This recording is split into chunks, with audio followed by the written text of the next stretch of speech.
here's your Storm Tracker weather forecast with meteorologist Mike Hurd. Starting with weather headlines, a few snow squalls continue to impact travel this evening into tomorrow morning, and we have a slow warming trend scheduled for most of next week, but there will be some more off and on storms to track, and we'll dive into those details momentarily. But right now, we'll take a look at the 8 to 14 day forecast taking us out towards Christmas, and much of the country is expecting above average temperatures, especially down towards Texas and Oklahoma. We got about a 10 to 20% chance of seeing slightly warmer than normal temperatures over the next 2 weeks in Montana. Now, the precipitation outlook, a little different. There's expected to be some pretty intense atmospheric river events going on in California and Nevada. That's going to add a lot of moisture there, but a limited amount of moisture back across Montana. A little higher probability that we'll see near to slightly above average precipitation across western Montana and below average out there in the eastern half of the state. So let's jump into the global forecast model taking us through the next 10 days. And we have this weak disturbance clipping the region right now, and that's trying to drive at least a few snow showers into this evening. But there won't be another snow event until we get into Thursday evening and into Friday morning. And this will be mainly parked across the Pacific Northwest and far western Montana.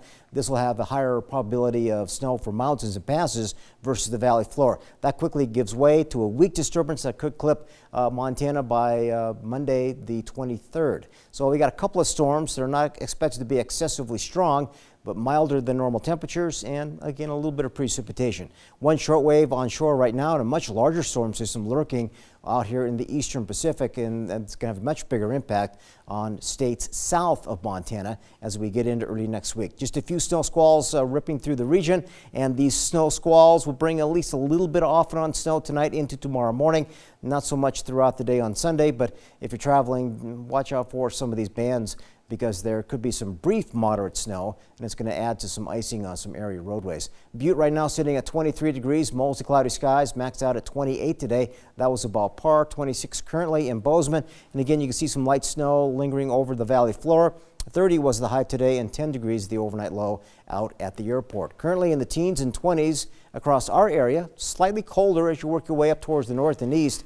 They're down in the single digit and teens. So our lows tonight will be on the single digit teen size, and mostly cloudy skies and a few scattered off and on snow showers. Flurries mainly over mountains and passes, but not a lot for the valley floor. But colder, tomorrow's highs only in the 20s, maybe a lower 30. As you move southward, single digits and teens in here for overnight low temperatures, mostly cloudy skies and some hit and miss snow showers. Cold tomorrow, only in the 20s for max temperatures for your Sunday. Now, as you look at the extended outlook, we'll keep it mostly dry into next week and gradually trying to warm those temperatures back up. By the end of the week, we could be back up there in the upper 30s to lower 40s, and watch out for at least a chance for mountain snow showers Friday and into Saturday, but a low probability for the valley floor. Same for Butte, a few flakes this evening into tomorrow, keeping it cold for a couple of days, warming up into the upper 30s about a week from now.